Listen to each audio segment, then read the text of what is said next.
All right, let's dive into this, huh? APIs and bots.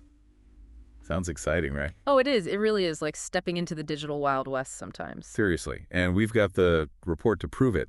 This one, the economic impact of API and bot attacks from Imperva. It's eye-opening, to say the least. Definitely eye-opening. The numbers are, well, they're kind of scary when you think about the financial risks involved, APIs and all these automated attacks. It's a recipe for, well, trouble.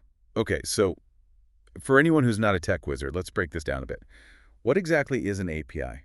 In plain English. Think of it like this. Imagine APIs as those little messengers, the ones running behind the scenes, making sure everything in our digital world actually, works. Okay, I'm kind of getting that. So like when you're online, buying something, maybe booking a flight, you hit search and boom, an API is the thing telling the airline system what you're looking for, bringing back all the options. They're like the gears, making it all turn smoothly. Right, the behind-the-scenes heroes we never see. Yeah. But if they're so hidden, why are we so worried about them being attacked? Dig data. It all comes back to data.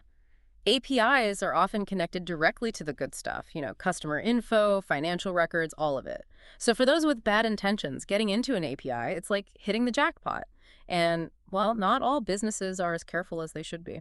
Is that where this crazy number comes in? This $87 billion the report talks about? That's the cost of insecure APIs. Yeah.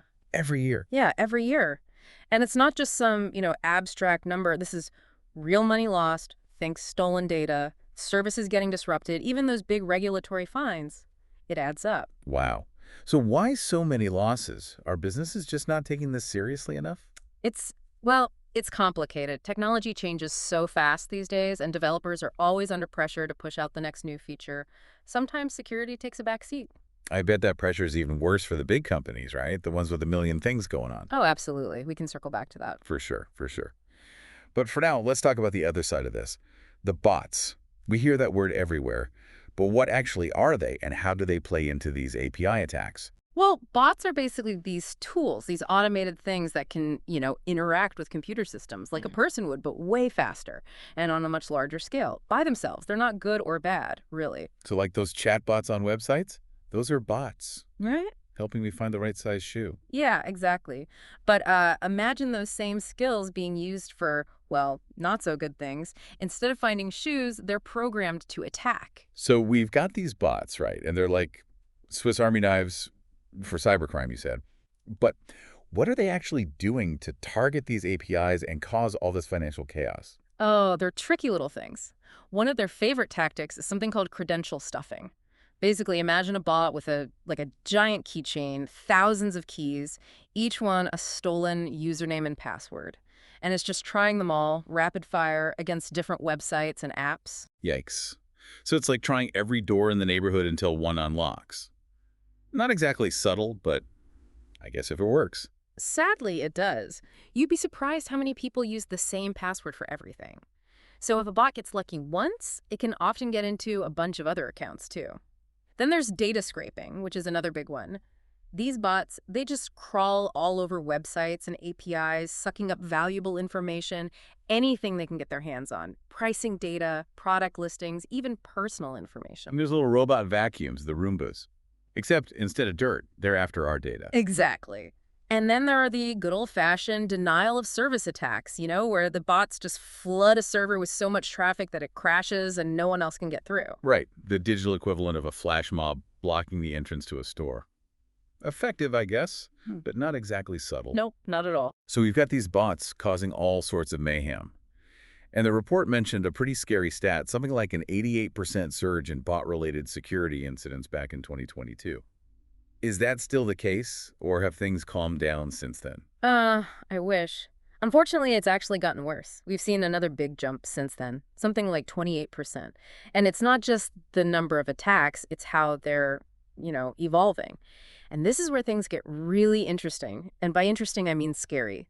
Because now we've got AI getting involved. Right. Everybody's talking about AI these days. How's it playing into all of this, making the bots even smarter? Exactly. Generative AI, it's giving these bots a serious upgrade. They're getting better at mimicking human behavior, making them even harder to spot and block. So instead of just trying to break down the door, now they're learning how to blend in, act like they belong. That's one way to put it. And the report focused a lot on how APIs are being targeted. Do we know how big of a problem that really is? It's big. Last year, almost a third of all of the attacks on APIs, automated tools were involved. And of those, most of them, we're talking two-thirds, were going after these vulnerabilities in how the API actually works, what we call business logic vulnerabilities. Business logic. So that sounds more sophisticated than just, brute forcing your way in. What does that actually look like in action? So imagine a bot that figures out all the rules of your online ordering system, right? It's not just trying to break in. It's using those rules to its advantage. Like maybe it finds a loophole with a discount code, gets stuff for almost nothing. Or it messes with the inventory, makes it look like things are out of stock when they're not. So it's playing the system, but from the inside. That's kind of creepy. It is. And it's much harder to spot and stop. And if they're getting smarter and harder to catch, I'm guessing the costs are going up too. Definitely. We're talking about an estimated $116 billion in losses every year, just from bot attacks. And a big chunk of that, almost $18 billion, that's all those automated attacks on APIs. Okay, so this is a big deal. But the report mentioned something else that I wanted to ask about. It said that larger businesses are especially vulnerable. Is that because they just have more money to lose?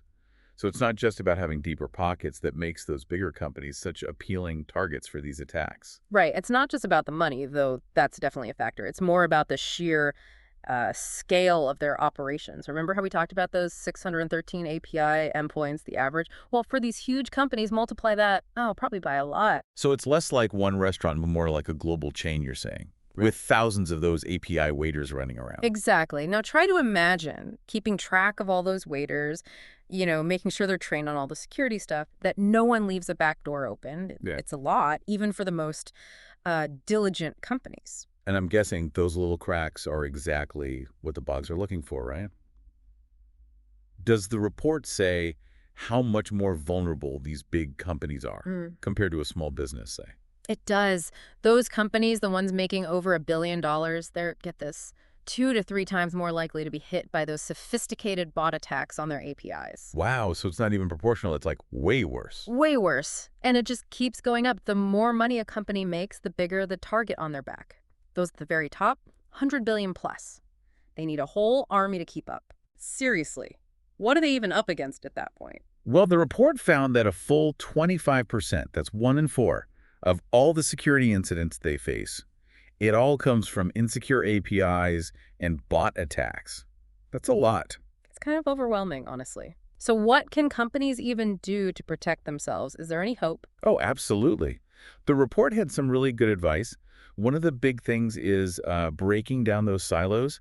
A lot of times security is treated like an afterthought, like, oh, we'll add that on at the end, but that never works. Yeah, like installing a security system after someone's already broken in. Exactly. You have to build security in from the very beginning. The developers and the security people need to be talking, working together throughout the whole process. So it's a culture thing too then, not just the tools themselves. Definitely. Another thing, companies need to really know their API ecosystem. You can't protect what you don't see, right? Got to know where everything is, who has access, what data it's handling. No more rogue APIs hiding in the dark corners. Exactly. And of course, constant monitoring. Got to be able to spot those suspicious things in real time. So it's a never-ending battle. Pretty much. And one more thing. Businesses really need to bring their defenses together. You can't treat API security and bot management like 2 separate things. It all has to work together. Connect the dots, right? Exactly. This has been, well, a real eye-opener. It's crazy how these things, these APIs and bots, they're kind of invisible, but they can have such a huge impact on, well, everything. It really shows you how important cybersecurity is these days. For sure. And for our listeners, one last thing to think about. The report, it focused on the financial cost, which is a lot. But what about a company's reputation? If there's a big breach, that can be devastating too. It's something to keep in mind as you navigate this wild world of, well, everything we just talked about. Until next time, everyone, stay safe out there.